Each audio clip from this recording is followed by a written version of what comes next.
So, bali gagawin natin dito, sinukat ko yung clearance mula dito hanggang dito kasi tumupi talaga siya eh. Bali lumapit yung steering niya dito sa upuan. So kumuha ako ng itong tingting, sinukat ko yung sporty ng tropa.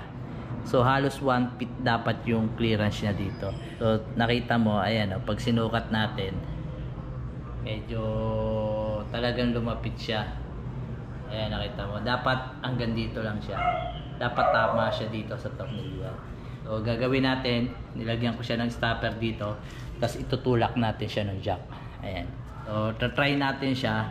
Pag hindi natin siya nakuha ng gano'n, eh wala tayong magagawa. Dadalhin na natin siya sa talagang nag-a-align ng chassis niya.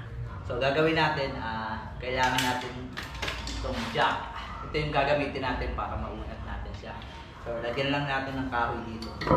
Lagyan natin ng kahoy dito. Tsaka natin itukod itong jack. Okay. So titingnan natin kung gagana ba siya. Dahil kung hindi, so yung sukat nito, halos nasa 1 feet siya. Isang pie. Mula dito sa sabitan nito hanggang dito, may tornilyuhan dito sa dibdib niya. Dibdib ba tawag doon?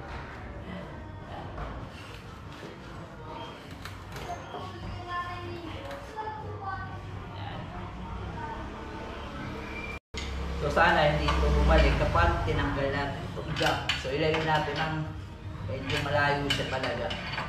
Kung bumalik na. Halos 1 feet naman na siya. So ito talaga yung sukat na sinukat ko doon sa Miyos 40 ng tropa. Medyo sakto na siya. Yan. Yan na talaga yung sakto niyan. Ganito. Jack. So mas maganda sana kung initin siguro tong, palagay ko kasi dito siya bumalik ko eh. Kaya lumapit siya, gumanon siya.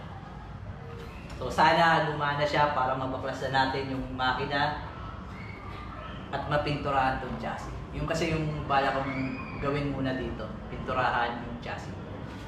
Okay?